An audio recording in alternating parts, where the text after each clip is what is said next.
अहमदनगरमधला निकाल बदलणार आहे का? निलेश लंकेंची धाकधूक का वाढतीये आणि सुजय विखेंनी 18 लाख रुपये कशासाठी भरलेत बघूयात आजच्या व्हिडिओमधनं। निलेश लंके या सर्व घडामोडींमुळे नवे खासदार निलेश लंके यांची धाकधूक वाढली असल्याची चर्चा सुरू झाली आहे। याचबरोबर निवडणुकीचा निकाल बदलणार का याकडे संपूर्ण राज्याचं लक्ष लागलेलं आहे। नुकत्याच झालेल्या लोकसभा निवडणुकीत राज्यात महाविकास आघाडीने जोरदार मुसंडी मारलेली आहे। 30 जागांवर त्यांनी विजय मिळवला आहे। महाविकास आघाडीमध्ये सर्वात प्रभावी कामगिरी करणारा शरद पवार यांच्या राष्ट्रवादी पक्षाची गणना होती आहे। त्यांनी अवघ्या 10 जागा लढवल्या आणि त्यातल्या 8 जागांवर विजय मिळवलेला आहे। पवारांनी जिंकलेल्या या 8 जागांमध्ये अहमदनगर दक्षिणचा देखील समावेश आहे, जिथे आमदार निलेश लंके यांनी सुजय विखे यांचा पराभव केलेला आहे। मात्र आता माजी खासदार सुजय विखे पाटील यांनी आता मतमोजणीवर आक्षेप घेतलेला आहे।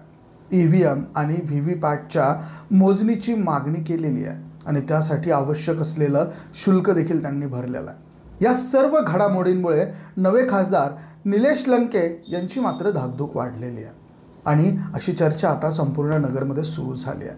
याचबरोबर निवडणुकीचा निकाल बदलणार का याकडे आता संपूर्ण राज्याचं लक्ष लागलेलं आहे। तर सुजय विखे यांनी 18,88,000 रुपयांचं शुल्क भरलं आहे। भाजपचे उमेदवार असलेले सुजय विखे पाटील यांनी ईव्हीएम मायक्रो कंट्रोलरची पडताळणी करण्याची मागणी जिल्हाधिकाऱ्यांकडे केलेली आहे। यानंतर अहमदनगर जिल्हाधिकारी कार्यालयांकडनं किंवा जिल्हाधिकाऱ्यांकडनं सुजय विखेंची तक्रार महाराष्ट्राच्या मुख्य निवडणूक अधिकाऱ्यांकडे पाठवण्यात आली आहे। सुजय विखे यांनी एकूण 40 ईव्हीएमची पडताळणी करण्याची मागणी केलेली आहे। यामध्ये एका केंद्रावरील ईव्हीएमची पडताळणी करण्यासाठी 47,200 रुपये इतकं शुल्क आहे आणि विखे यांनी 40 केंद्रांवरील पडताळणीसाठी एकूण 18,88,000 रुपयांचं शुल्क भरलं आहे। सर्वोच्च न्यायालयाने दिलेल्या आदेशानुसार निवडणुकीत दुसऱ्या किंवा तिसऱ्या क्रमांकावर उभा असलेला उमेदवार ईव्हीएम मायक्रो कंट्रोलरच्या चाचणीची मागणी ही करू शकतो। ज्या उमेदवाराने पडताळणी याचिका दाखल केली आहे त्याला कोणत्या मतदान केंद्राच्या ईव्हीएमची पडताळणी करायची आहे, त्या ईव्हीएमचा अनुक्रमांक काय आहे हे सूचित करावं लागेल आणि तसं आता सुजय विखेंनी सूचित केलं आहे आणि 18,88,000चा शुल्क देखील भरला आहे। अहमदनगरमधून राष्ट्रवादीचे उमेदवार निलेश लंके विजयी झाल्यात। या निवडणुकीत सुजय विखे पाटील यांना 5,95,868 तर निलेश लंके यांना 6,24,797 मतं मिळाली आहेत।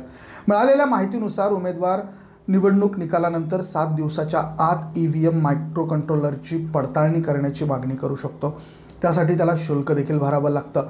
ईव्हीएम बनवणाऱ्या फर्मचे अभियंते ही चाचणी करतात आणि तसं शुल्क आता सुजय विखेंनी भरलेलं आहे आणि या तपासादरम्यान ईव्हीएममध्ये टेम्पर झाले आहे का किंवा त्यात काही बदल करण्यात आला आहे का हे शोधण्याचा प्रयत्न केला जातो।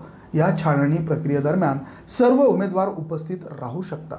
सध्या त्यांची तक्रार राज्य निवडणूक आयोगाकडे ही पाठवण्यात आलेली आहे आणि या तक्रारीवरती आता निश्चितच लवकर तोडगा निघणार आहे आणि असं झालं तर या ईव्हीएम मशीनवरती व्हीव्हीपॅटवरती ज्या पद्धतीनं पडताळणी करण्याचे साठीची विनंती आणि त्याचे शुल्क जे सुजय विखेंनी भरलेले आहेत तर निश्चितच त्यांच्याकडे काही महत्त्वाची ठोस माहिती देखील या संदर्भात असायलाच हवी।